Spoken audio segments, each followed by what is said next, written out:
Shalom saudara yang terkasih, bagaimana kabar saudara hari ini? Doa kami agar kasih dan anugerah Allah senantiasa menaungi saudara sekalian. Saudara, pagi ini kita akan kembali merenungkan kebenaran firman Tuhan dalam Markus 9 ayat 33 sampai 37. Saya akan bacakan bagian perikop ini bagi Bapak Ibu Saudara sekalian. Demikian firman Tuhan. Kemudian tibalah Yesus dan murid-muridnya di Kapernaum. Ketika Yesus sudah di rumah, ia bertanya kepada murid-muridnya, "Apa yang kamu perbincangkan tadi di tengah jalan?" Tetapi mereka diam, sebab di tengah jalan tadi mereka mempertengkarkan siapa yang terbesar di antara mereka. Lalu Yesus duduk dan memanggil ke-12 murid itu. Katanya kepada mereka, "Jika seseorang ingin menjadi yang terdahulu, hendaklah ia menjadi yang terakhir dari semuanya dan pelayan dari semuanya." Maka Yesus mengambil seorang anak kecil dan menempatkannya di tengah-tengah mereka. Kemudian ia memeluk anak itu dan berkata kepada mereka, "Barang siapa menyambut seorang anak seperti ini dalam namaku, ia menyambut aku. Dan barang siapa menyambut aku, bukan aku yang disambutnya, tetapi dia yang mengutus aku." Dan firman Tuhan pada pagi hari ini berjudul, "Siapa yang terbesar di antara para murid?"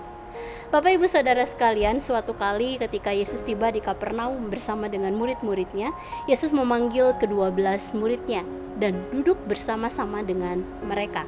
Saat itu, Yesus mempertanyakan tentang hal yang dipertengkarkan oleh para muridnya saat perjalanan menuju ke Kapernaum. Para murid diam dan tak menjawab pertanyaan Yesus. Yesus sebenarnya mengetahui bahwa mereka sedang mempertengkarkan tentang siapa yang terbesar di antara mereka. Hanya Yesus bertanya dengan tujuan agar para muridnya terlebih dahulu menyadari apa yang menjadi kesalahan mereka sebelum Yesus menegur mereka. Bapak Ibu Saudara sekalian, pertanyaan siapa terbesar di antara para murid memerlukan jawaban yang menunjuk pada seseorang yang paling hebat, paling pintar, paling terkemuka di antara para murid. Dan pertanyaan ini menimbulkan benih-benih kesombongan dalam hati. Sehingga ketika berbincang-bincang dengan mereka, Yesus menyadarkan apa arti sesungguhnya menjadi orang besar, yaitu hendaklah ia menjadi yang terakhir dari semuanya dan pelayan dari semuanya.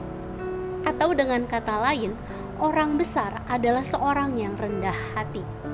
Bapak Ibu Saudara sekalian, Yesus menegur para muridnya sebab ia mengasihi mereka. Ia menghendaki murid-muridnya memiliki sikap hati yang benar di hadapan Allah.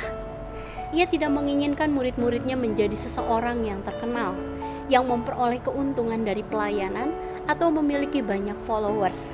Ia menghendaki agar murid-muridnya menjadi seorang pribadi yang rendah hati dan setia dalam panggilan yang telah Allah percayakan kepada mereka. Dan untuk mempertegas hal ini, Yesus mengambil seorang anak kecil dan menyatakan bahwa sebagai pelayannya yang rendah hati, maka kita harus bersedia menyambut, atau kata lainnya adalah melayani atau menerima anak kecil di dalam namanya. Sebab dengan menerima dan melayani seorang anak kecil sebenarnya menunjukkan kerendahan hati seseorang, sebab mau dengan rela dan tulus melayani semua orang. Dengan demikian, sebagai pelayan Tuhan, marilah kita mengarahkan hati pada Allah dan bukan kepentingan diri kita sendiri dalam setiap tugas pelayanan yang kita lakukan, sehingga hanya nama Allah saja yang dimuliakan dan ditinggikan. Bapak Ibu Saudara sekalian, Yesus menegur sekali lagi para murid sebab ia mengasihi mereka. Dan pagi ini teguran tersebut datang kepada setiap kita. Oleh sebab itu, mari sejenak kita periksa batin kita di hadapan Allah. Sebagai pelayan Tuhan, apakah ada motivasi ingin memperoleh keuntungan bagi diri sendiri ketika melayani Tuhan? Misalnya saja, ingin menjadi terkenal, memiliki banyak followers di media sosial, atau bahkan memperoleh penghasilan dari pelayanan yang Tuhan percayakan kepada saudara. Jika ada, mari berdoa dan meminta ampun kepada Allah dan memohon kekuatan dari Roh Kudus agar saudara dapat semakin bertumbuh dalam sikap rendah hati.